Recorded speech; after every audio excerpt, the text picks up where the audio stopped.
o cómo podemos intentar frenar esto y donde hay ciertos, podríamos decir, eslabones débiles de la cadena y donde podemos presionar y cómo hacerlo, ¿no? La verdad es que es una dilatada negociación, la del acuerdo Mercosur. O sea, llevamos 20 años justamente teóricamente negociando, no es real. Y de hecho tiene mucho que ver justamente con la aceleración que ha habido en pandemia de la propia negociación y sobre todo la aceleración a partir de lo que sería la entrada del nuevo Ejecutivo Comunitario en el 2019. O sea, este es el gran acuerdo comercial de la legislatura. Yo creo que esto es importante enmarcarlo para entender la importancia que tiene también en las instituciones europeas el propio acuerdo, ¿no? Gerardo hablaba de una primera fase, Winnie the Pooh, me ha encantado ¿no? de la pandemia, ¿no?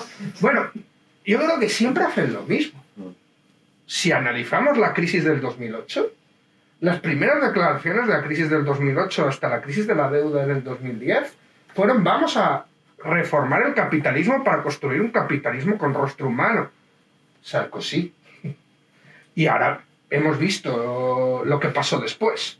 Y lo estamos viendo ahora mismo, cómo la estrategia de la Unión Europea es cada vez mucho más agresiva y está muy vinculado también a las contradicciones antiimperialistas que se están viendo en el marco comercial, que se han agudizado de una forma salvaje.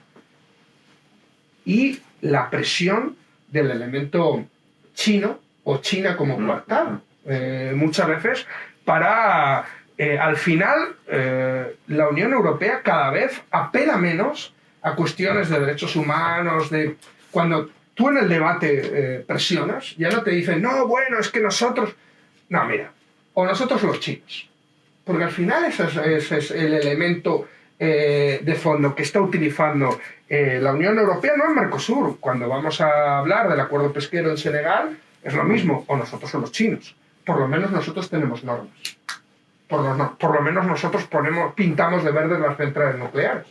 Claro. O sea, al final es un elemento muy importante y yo creo que hay que tenerlo en cuenta. De hecho, creo que esta es la primera contradicción donde hay que golpear en Europa. Todas las contradicciones que tiene la Unión Europea entre el discurso y la práctica real, agresiva, comercial que está realizando. Toda la cuestión del Pacto Verde, todo lo que estamos viendo con el New Green Deal, todo lo que se ha puesto encima de la mesa.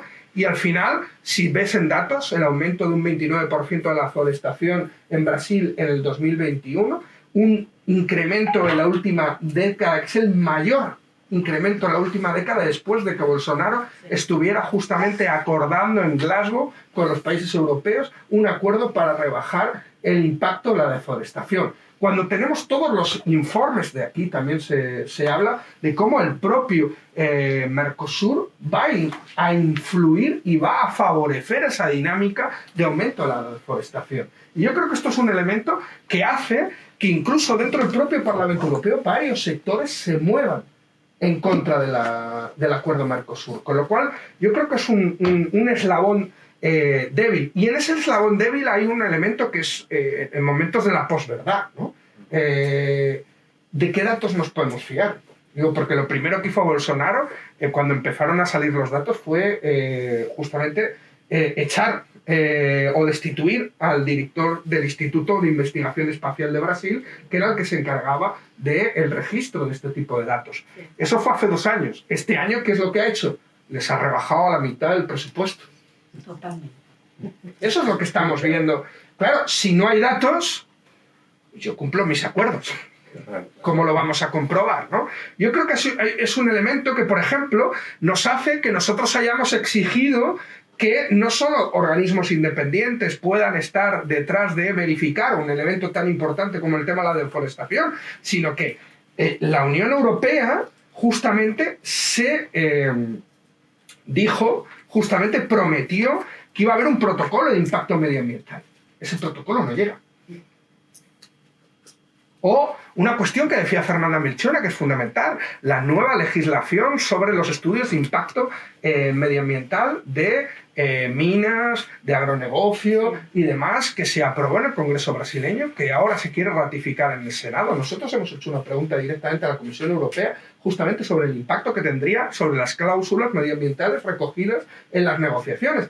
Y no sé si nos respondió un becario, porque normalmente las respuestas en la Comisión Europea son totalmente evasivas, ¿no? Pero nos respondió que efectivamente teníamos razón, que si eso se aprobaba, a lo mejor no se podía ratificar el acuerdo de Unión Europea-Mercosur porque entraba en contradicción con las cláusulas medioambientales recogidas en el propio acuerdo. Por eso digo que el becario ese día tuvo una mala tarde, ¿no?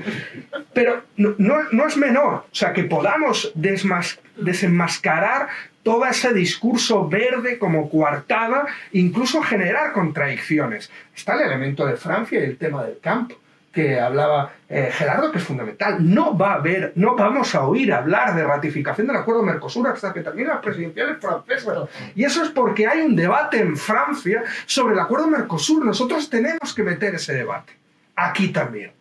Y eso es un elemento fundamental, porque Gerardo ha hablado del partido, ¿no? Del agronegocio en Brasil, en conjunto América Latina, el buey, la bala y la Biblia, ¿no? Creo que es exactamente la bancada, ¿no? Bueno, hablemos del partido de las macrogranjas en España. Claro, ya que se ha metido justamente porque había un estudio de Ecologistas en Acción justamente que decía que España es el principal productor de piensos compuestos para ganadería, con 37 millones de toneladas anuales, que es ese alimento se produce con soja que se trae fundamentalmente de América Latina, fundamentalmente de Brasil, y que es justamente fruto de la tala masiva de árboles en el Amazonas. Hay que vincular al partido del agronegocio con el partido de las macrogranjas, también aquí en España y en Europa, que además tienen políticas en otros sentidos muy cercanas. Y denunciar justamente a esa extrema derecha que está detrás también y que son los principales beneficiados de estos acuerdos comerciales. Y denunciar la hipocresía europea alrededor del tema de las cláusulas de derechos humanos que yo citaba anteriormente, o de las cláusulas medioambientales. Incluso nos dicen, no, esta vez van a ser vinculantes. ¿Cuál es la trampa? Muy sencillo. ¿Qué es lo que quieren? Nos quieren partir el acuerdo de Mercosur.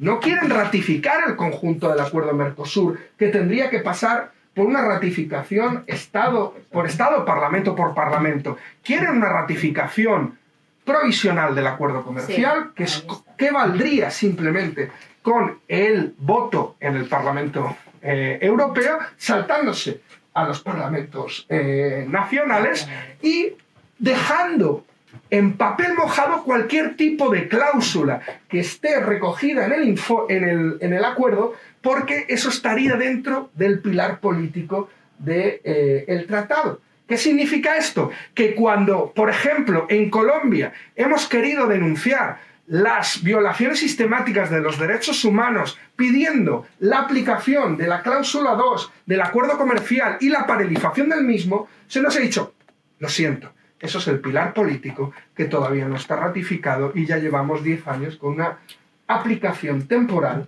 del acuerdo comercial. Y yo creo que es un elemento fundamental el denunciar no solo la falta de legitimidad de no una ratificación país por país y parlamento por parlamento, sino también los peligros que eso conlleva. Y yo creo que, y quería terminar ahí, siendo realistas, hay mucha más fuerza social y política de conseguir que los gobiernos latinoamericanos del Mercosur se planten que objetivamente pensar que los gobiernos europeos se planten ante un acuerdo que es profundamente beneficioso, sobre todo para las élites europeas. En ese sentido, creo que es fundamental, y este informe plantea ser una herramienta no solo para alertar sobre este informe, sino para presionar y para dar herramientas también en el sur en los países del Mercosur para poder construir, para poder meter un elemento que decía Gerardo que a mí me parece fundamental. La Unión Europea no quiere ratificar este acuerdo con Bolsonaro, lo quiere ratificar con Lula. Lo quiere ratificar con Lula. Entonces es fundamental conseguir meter en el debate de las presidenciales brasileñas el acuerdo Mercosur. ¿Para qué? Para que cuando se eche a Bolsonaro no se ratifique su principal legado económico y comercial, que es el acuerdo Mercosur. Eso tiene que estar presente en las elecciones de Brasil, y tenemos que construir con nuestras hermanas y hermanos brasileños justamente, y este informe lo hemos traducido al portugués. Queremos que también se presente en Brasil, lo hemos hablado con Fernanda, con otras muchas compañeras y compañeros brasileños, para que pueda tener un impacto, para que haya un debate generalizado en Brasil, para que no caigamos en esa trampa, que Bolsonaro, una vez sea depuesto, nos deje su legado. Eso es. Muchas gracias.